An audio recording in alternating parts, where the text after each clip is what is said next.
as teorias da conspiração, inclusive, são iguais.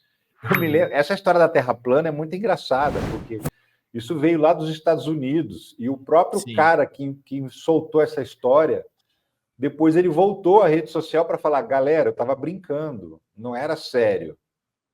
Mas já era tarde demais. Mas era tarde, já tinha saído do controle, ele criou um monstro que ele não conseguiu se controlar. Mesmo ele dizendo que era a brincadeira dele, até hoje a gente está falando de Terra plana. A gente até hoje. As teses anti-vacina também, né? Exatamente, também vieram de lá, o mesmo modelo, exatamente os mesmos tipos de questionamento, feitos pelas mesmas pessoas, é tudo igual. Encontra um grupo de médicos inescrupulosos que está disposto a tudo por dinheiro, a tudo por poder. Esses serão aquelas pessoas que vão dar a chancela científica ou oficial, né? Eles vão dar essa chancela, e aí a gente vai levar essa chancela adiante para espalhar para as pessoas. Exatamente o mesmo modelo. A extrema-direita age com as mesmas pautas, os mesmos argumentos, exatamente igual de um país para o outro. Você só traduz o idioma, mas é tudo igualzinho. Tudo que a gente ouve aqui da extrema-direita, lá nos Estados Unidos, os norte-americanos também ouvem da extrema-direita estadunidense. A mensagem é unificada. E aí, no contraponto, falando mais recentemente, a esquerda vai lá e inunda as redes com vídeos de IA. O ICL está com essa campanha aí, Somos 99, e tem o pessoal lá do Hugo Não Se Importa. A gente não sabe usar as redes ou a gente devia usar mais as redes de qualquer forma para poder virar esse jogo? Eu acho que nessa altura do campeonato a gente tem que usar e tem que arriscar. Você vê, ninguém imaginava que fosse dar esse resultado que deu, esses vídeos feitos por IA. De repente, parece que a esquerda aprendeu a usar. Inclusive, hashtag que não estava pegando mais no Twitter, aprenderam também a como usar, como escrever para poder criar expressões que vão para as trend topics. Estão aprendendo, mas assim, ainda está muito longe da gente ver as pessoas que realmente precisam saber operar a rede social. A gente está muito longe dessas pessoas chegarem lá. E, mais especificamente, uma pessoa, que é o Lula. O Lula tem que estar presente nas redes sociais. Presente diariamente, porque hoje em dia governar é como estar dentro de um Big Brother. O brasileiro acompanha em tempo real tudo que acontece. Então, ele quer saber qual medida o presidente está tomando diante de determinado desafio. E o presidente tem que falar. E o presidente hoje, o Lula, está muito acostumado a fazer isso com intermediários, no caso, a imprensa tradicional.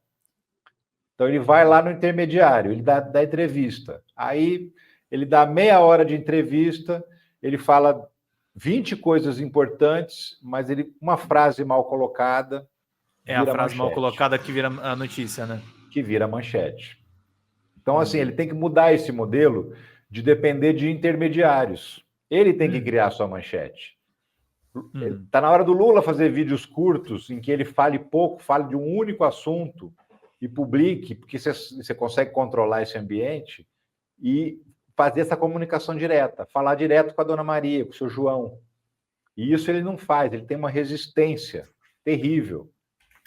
Terrível, ele não gosta. Ele tem uma resistência ou também assim? Aí eu não vou tirar o nosso da reta. Eu também acho a comunicação do governo muito problemática. Mas a nossa militância também, às vezes, não é muito arrogante, não é aquela coisa do tipo, ou a gente fica desesperado com o engajamento dos bolsonaristas, ou a gente entra e acha que o nosso engajamento é o melhor de todos. O que você acha sobre isso? Eu acho as duas coisas, tá? Com relação ao Lula, ele próprio, eu já tive informação de pessoas muito próximas. Eu estive com o ministro da Secretaria de Comunicação, com Sidônio Palmeira, e eu também estive com outras pessoas que são próximas do Lula, e todas dizem, ele não quer, ele não gosta, não é o jeitão, não é o perfil dele estar presente nas redes sociais. Aí tentaram uma época, ele aceitou um pouco, mas aí o que era? Era o Lula colhendo uma jabuticaba no Palácio da Alvorada, era o Lula com as emas, era o Lula com o jabuti, não sei o quê, né? E, obviamente, não é isso que precisa ser comunicado. E obviamente, também não ia dar certo. E isso só reforçou o argumento na cabeça dele de que não é para ele fazer. E isso está muito errado, né?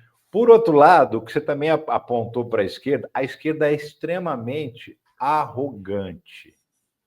Extremamente. Ela não sabe lidar com o Você ter contraditório chegado também. depois no YouTube, você viu isso muito? Completamente, completamente. A esquerda é muito arrogante.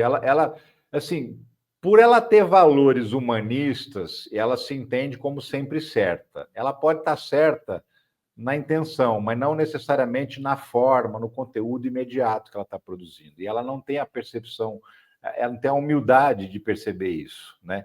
Como as nossas intenções são as melhores possíveis, tem muita gente que se comporta como o sabichão, como o fodão, né? E aí que estraga tudo. Aí todo mundo vira fascista, todo mundo vira racista, todo mundo vira homofóbico, todo mundo. E tem gente que o Brasil é tão variado, tão vasto, que tem gente que não sabe nem sequer o significado dessas palavras, que pode até ter um comportamento que combina com o comportamento de um fascista de verdade, mas a pessoa não tem nem ideia do que significa ser fascista. Então não dá para a gente tratar essas pessoas já empurrando elas para longe. Porque quando você faz isso, você já afasta, ela não quer nem te ouvir. Né? E isso é fruto de uma arrogância da esquerda de achar que está sempre certa, que tudo que ela pensa é maravilhoso. Eu lembro em 97, 98, por aí, eu trabalhei com uma figura que é irmão do Walter Pomar, que é um dos dirigentes do PT. E ele dizia o seguinte: a pior administração do PT é melhor do que a melhor administração de qualquer outro. Uhum. Essa visão não era só dele. E essa visão existe até hoje. Uhum. Né? Confunde-se a boa intenção com a efetividade da ação. Sim. Boa intenção, beleza, a gente tem agora. Tem o Lula gente que, fala tanto em acordos, mas tem muita coisa no nosso campo que está faltando ser acordada, né? Sim, sim, muita coisa, né? E essa percepção de que às vezes a gente também pode ser incompetente em alguma coisa. Ninguém é bom em tudo o tempo todo, né? E a gente tem que ter essa percepção, essa clareza de que a gente também falha. Mas a esquerda não tem. A esquerda tem uma arrogância, e essa arrogância gera uma coisa que é o seguinte: o ressentimento. E o ressentimento é a cola que une o bolsonarismo. Né? Quem é o bolsonarista mais engajado? Porque existe dois tipos de bolsonarista. Existe aquele que ouviu o pastor falar que Bolsonaro é o enviado de Deus e ele vota no Bolsonaro. E existe aquele fanatizado, torcedor do Bolsonaro. E torcedor é igual de time. Seu time pode estar perdendo de 10-0, você não muda de time. Seu time pode cair para a terceira divisão, você não muda de time. E quando o cara vira torcedor de político, o político pode ser corrupto, pode ser assassino, pode ser pedófilo, pode ser o que for. Ele fica abraçado com o cara. E a gente não consegue arrancar as pessoas, por quê? Porque a gente não consegue dialogar com elas. A gente já parte do pressuposto que há uma má intenção no comportamento das pessoas que muitas vezes não tem nem ideia do que estão fazendo. Nós somos os adultos da sala, a gente tem que saber lidar com isso. Fala pessoal da Folha Democrata, aqui é Pedro Zambarda, editor do canal, falar um pouquinho a respeito da necessidade de vocês financiarem a Folha Democrata. Gente, a Folha Democrata é financiada através de um Pix chamado Folha Democrata, é o endereço do Pix, né? folhademocrata@gmail.com. Nós precisamos do nosso jornalismo financiado por vocês que são do nosso público, porque nós passamos vários perrengues aqui com o YouTube, vocês sabem muito bem. E mesmo assim, graças a essa comunidade muito unida, a gente conseguiu fazer lives históricas, acompanhar praticamente ao vivo a campanha do Guilherme Boulos, trazer informações exclusivas a respeito de Gustavo Gayer, de Olavo de Carvalho, de todos os bolsonaristas, combater as fake news e tudo o que a gente acompanha. Por R$80 no nosso Pix você ganha um curso de roteiro para série, o que é muito importante se você é artista, roteirista, se você lida com essas com essas práticas da economia criativa. Outra forma de você colaborar também é se tornando membro aqui do nosso canal.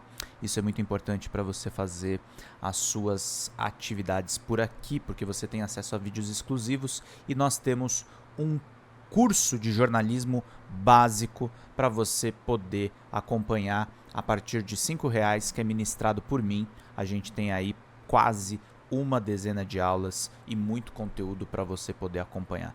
Meus caros, minhas caras, financiem o jornalismo independente, financiem o jornalismo que se posiciona à esquerda, financiem o jornalismo na internet, que traz informações confiáveis, checadas, que cruza informações e que trata você, que é o nosso público, de uma maneira muito séria. Vida longa e próspera, gente. Cuidem dos seus. Até mais. Tchau, tchau.